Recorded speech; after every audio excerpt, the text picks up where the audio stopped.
All right, so for things to happen here, for me to add or duplicate one of these, first of all, let me remove the second one, the second version. So I just have one. Now you can label these guys like this and say card or input, and then end input so that it's easier to know, to see what's going on. Oh, yeah, we can do this.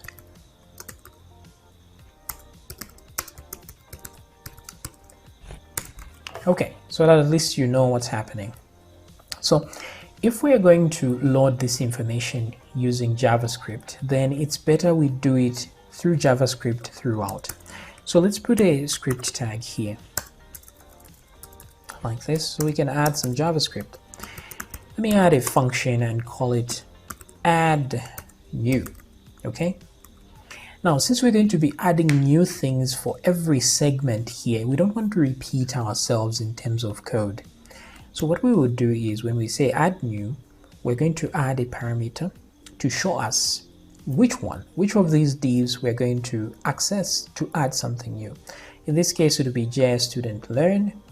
So we're just going to call that a section like that.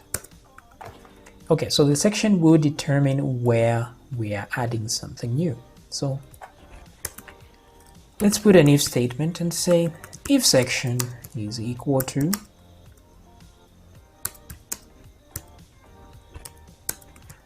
oops, what have I done? All right, so section here is this one, then let's use that. Okay, and then we'll have an else if statement. Okay, duplicate this if like that for another segment. Let me remove this. So there will be students learn. Let's give the other segment another name. Let's copy from here. What are the prerequisites? So let's just shorten it and say prerequisites here, and JS prerequisites. That will be the one. All right, so let's start with the JS learn, which we have right now. Now, if this is true, this is the one.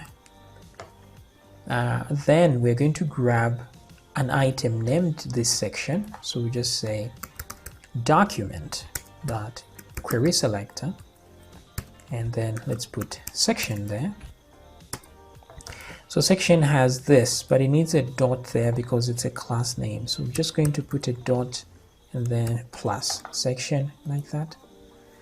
So once we grab that item, we want to create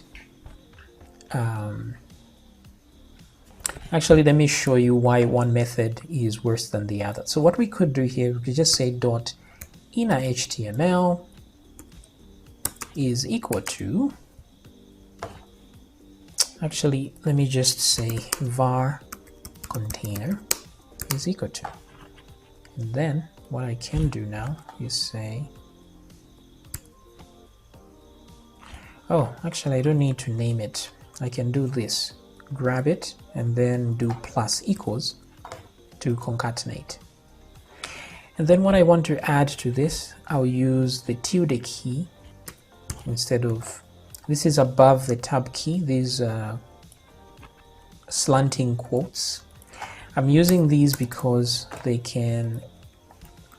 are better at putting HTML inside. So I'm just going to grab this HTML here, cut it, and then put it in here like this. Now I may not need to put these, but just in case you're inspecting it, you may want to understand where one starts and another one ends. All right, so we've removed it from here now. This one is empty, right? So let's look at this when we start. Refresh. So that thing is empty.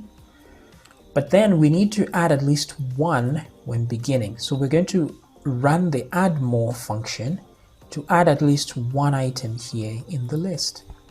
So add new plus section. So I'm just going to add this right about here. so that when we load the page, it adds one immediately. And the section is going to be this one. So we grab the quotes as well and put that there like this. Okay, so to see if it has worked, we should see something here when we load immediately. Okay, so things didn't work. Let's inspect the element and see the console. What's going on in the console? Doesn't look like anything is going on there. Nothing. Okay, so the JavaScript didn't run. So it seems when you load JavaScript, but it should run somehow. When you load JavaScript like this, it doesn't seem like it runs. So let me refresh. Let me inspect the element here. I just want to see if this was recognized as functioning JavaScript. And as you can see, it hasn't been. It's just looking like text, as opposed to when I click on, actually even this is the same way. So what's going on? Okay. In order to test if things are actually working, let's do an alert here, alert section like that. That way at least we'll have some kind of information that JavaScript is actually running. Okay, so the JavaScript doesn't seem to just run, unfortunately. Let me even move this here. Let me put this in brackets. Okay, so that doesn't work either. So what we would do is remove the JavaScript from here and have it preloaded. So I'll just cut this completely. Then I'll go to the main page now, which is the courses edit page. So I'm going to go to views, admin, courses, view, and then go to the edit section. So delete, and then edit section right there. Now I don't need to add that right here. I can just add the script to the bottom part here. So let me scroll down, down, down. We will move this JavaScript eventually to an actual file. So, all right, so I'm adding this. I can comment this one here and say for intended learners tab, just so I know what this is for. Okay, so now that it's preloaded, it should work as intended. Now the problem is the courses view file is loaded regardless what tab we're on. So we should know what tab we're on before we try to run this when we load. So how do we check which tab we are on? We already had this. Let's see. Tab name. Okay, it's been a while, so I've forgotten how we were identifying what tab we are on. So let me check the code real quick here. Tab. Okay, so we have that tab here. That's cool. If it's intended learners, then we know things are great.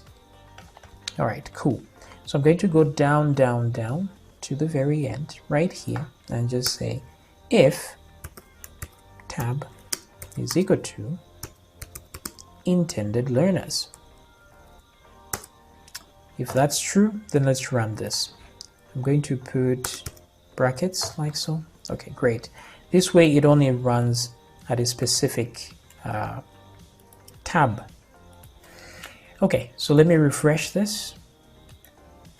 It still didn't run, so maybe the problem wasn't there. Though let me just put an alert here, an empty alert. I just want to see if my JavaScript is running. Okay, so the JavaScript runs there. Then let's move things and try to run it here.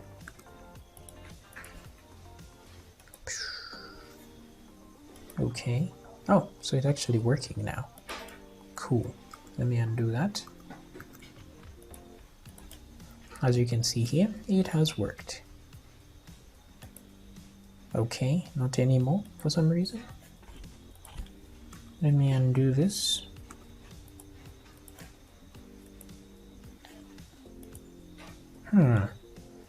That's just very strange. Okay, so I think the problem here is that this runs too early before the page loads very well. This is the reason why if there's this, it gives chance to the page to load. So if I click, then it loads. So what we need to do is delay when this runs.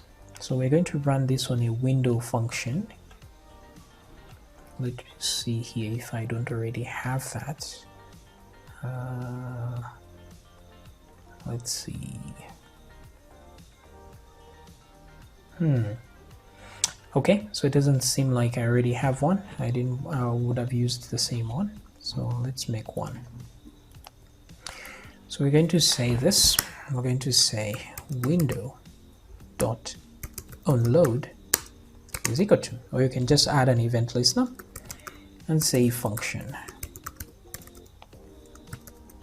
We can put an E there to capture our event, but that's not necessary.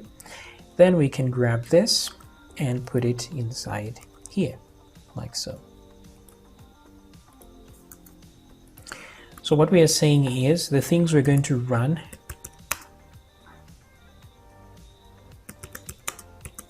when page is fully loaded. Okay, let's try this. Still didn't work. Let's see if we get any errors here. Okay, document query is null. Okay, so it's still, the problem is, oh, wait a minute. Sorry about that. I see where the problem is. So the problem is this, like I suspected, before the window will finish loading, but then it has to run a, let's see here, let me move this. It has to run this thing that loads the page itself, the content, because as you see here, we will load the page, but then this loads a second later. So before it loads, then everything we want to grab here does not exist yet. So that's why it can't find it. So we need a way to run this thing after the load process has completed. So where is the handle result function? That's what we should find. So let's do handle result, which is this one, because this tells us that we've loaded what we needed to load. So this is for the save, and else disable save button, dirty is equal to, okay. So this one right here is tabs content, and then we load the tab content. So this is where we load the content of the tab right here. So load tab content. So after this has loaded, then we can run the functions, other functions that we want. So let me come down here and put that if statement there. So I will remove this and just grab this if statement. So I want to run this add new if and only if we are on a particular tab. So let's move up to find that handle result function, which is right here, and then do stuff after tab is loaded. Okay, so let me paste this.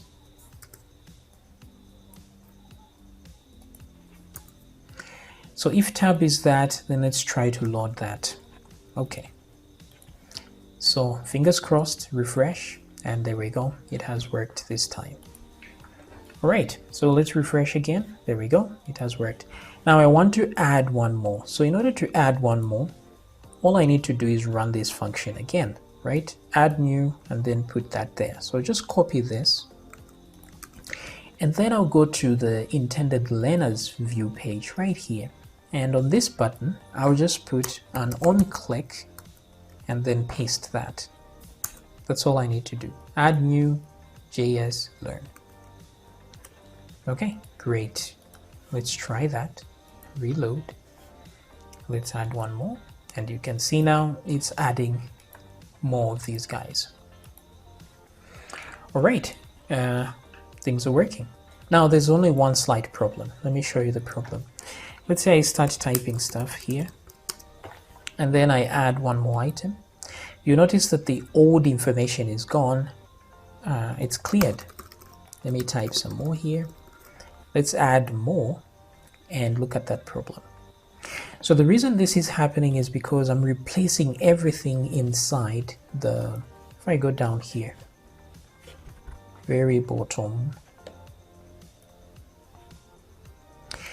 I'm just telling it that the inner HTML should be replaced. Now every time, even though I'm adding to it, I'm concatenating with plus equals, I'm still, it resets the whole thing.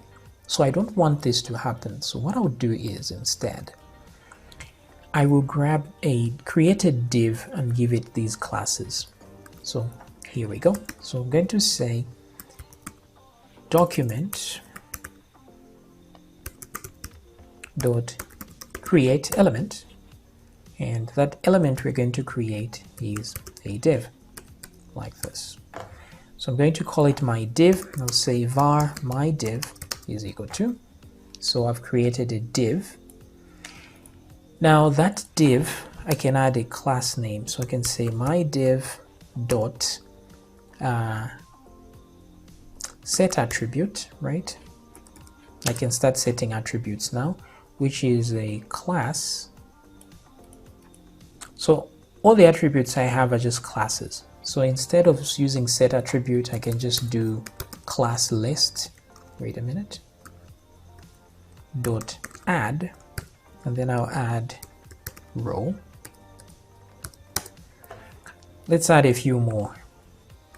So I'll add row, I'll add JS input, and then I'll add this one as well.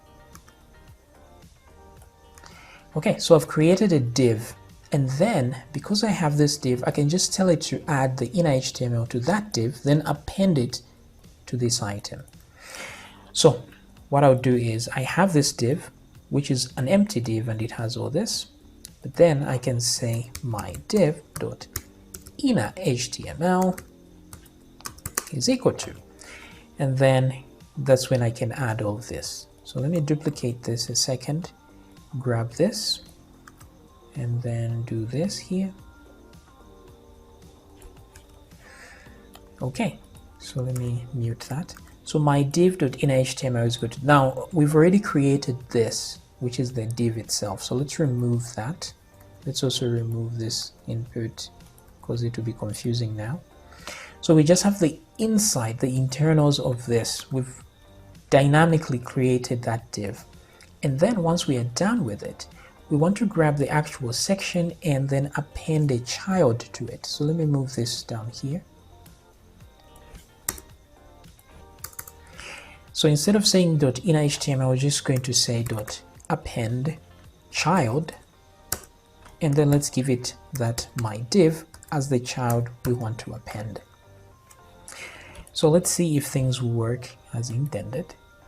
As you can see, things are working now, and I can add. It looks like everything is working exactly the same, but this time if I add some content and then add one more, you see that my content remains intact.